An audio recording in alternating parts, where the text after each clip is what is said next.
Welcome to The Creative Present, a show that's dedicated to expanding your creative self-expression and at the same time, getting your projects done. And I'm your host, Joshua Townsend.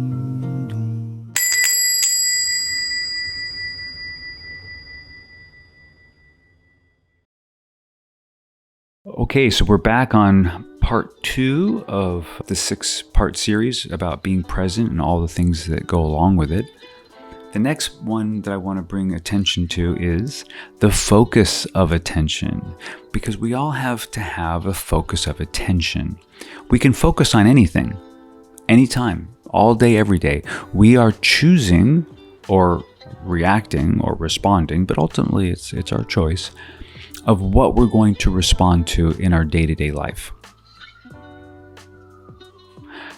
Well, I'm going to integrate that. So there's a siren in the background. I don't know if everyone heard that, but I could focus my attention on the siren.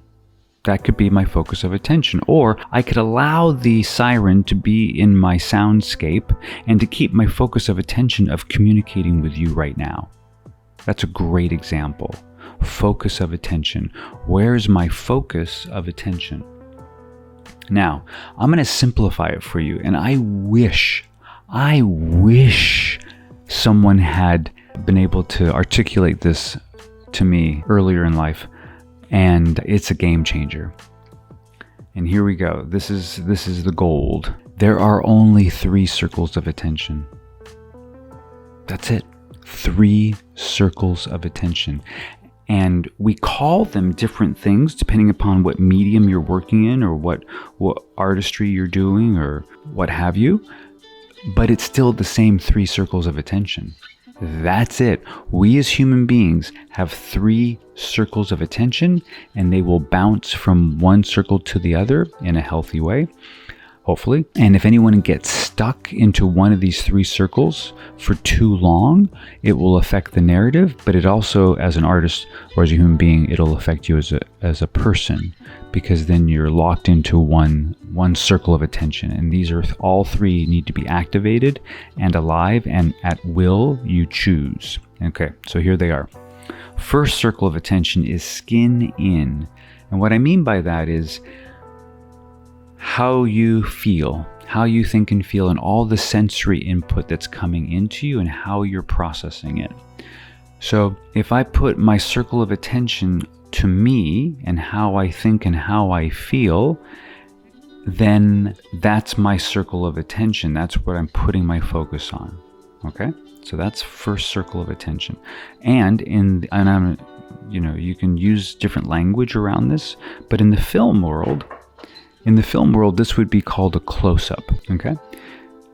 And in literature, it would be called, the interior life of the character. But it's the close-up. So think of skin in, of like in film, they show someone touching someone's hand, or they do a close-up on someone's eyes or lips. We're really investigating and going deep into the character's first circle of attention. So that's the first circle of attention.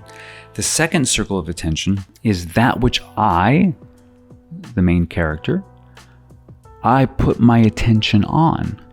So anything in the imaginary circumstances, anything in the created world can be my second circle of attention. Most of the time, at least in narrative, your second circle of attention is going to be a person, but it could be a person, a place, or a thing.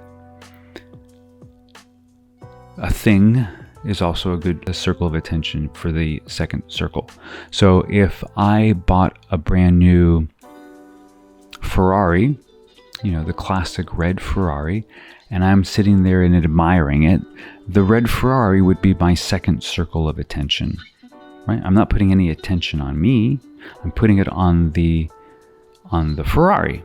So that's my second circle of attention. Now,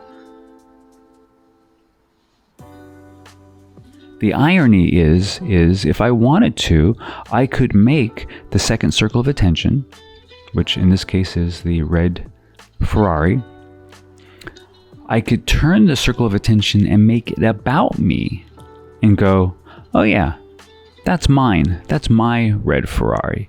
Now I'm bringing back the circle of attention back to me, even though I'm overtly talking about my second circle of attention. So second circle of attention is a focus of attention, and I'm putting my energy into that other person, place, or thing.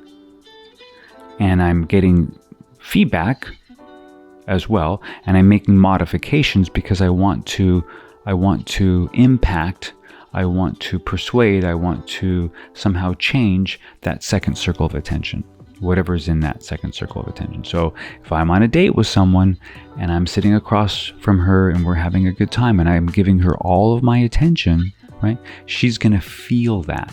She's going to feel that I'm giving her all of my attention. She's the most important thing in that moment. Okay, so that's second circle of attention. The third circle of attention. Third circle of attention is everything other than the first and the second. So what do I mean by that? So what I mean by that is that it's everything else in the immediate created space.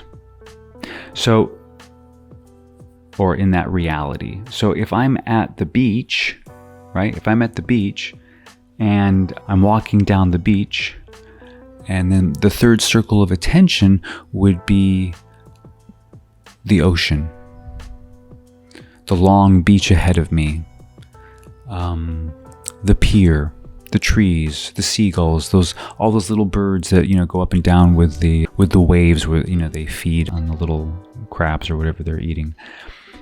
All of that would be third circle of attention. So there's no one thing that I'm focusing on. Like the ocean is a great example, because all you have is a horizon line and all this water, right? So I'm just taking that in as my third circle of attention. So the third circle of attention in the film world would be the master shot. In the literature, it would be the overview. It would be the context. It would be somehow giving me the 30,000 foot view of whatever is going on before we go into the narrative itself, setting up the scene on a contextual level, but without necessarily going deep into anything. It's giving me the master shot. So in good narrative, in good storytelling, in good films, in good TV shows, in good novels, in good anything, we're always going to be bouncing from one of those three circles of attention. We're going to be going from one to the other to the other. Now, that's not to say that you can't set yourself for a challenge like they do in a lot of European films that are more relationship driven, where the whole scene, the whole 5, 7, 10 minutes is all about two people talking and going from first to second circle of attention, back and forth, back and forth. And to maintain that and allow that to really pull us in as audiences. But if you look at shorter form narrative, things that have a stronger desire to capture your attention quickly, what they'll do is they'll go for quick shots, they'll go for quick cuts, and they'll go for a high variety of all three of these very, very quickly. And because there's so much change, we need to be able to keep up with the change in order to follow the narrative or whatever it is.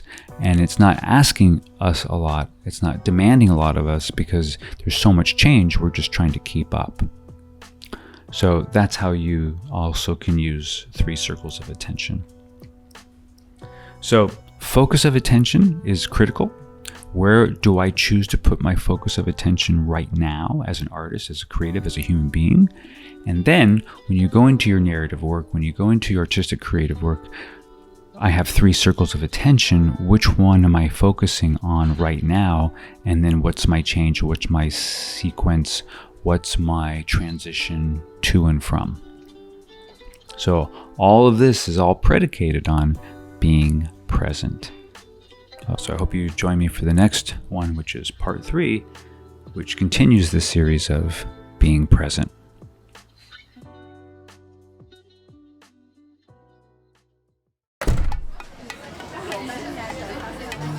Thank you for listening. If you love what you're listening to, please subscribe and then share with fellow creatives. For more, go to joshuatownsend.com.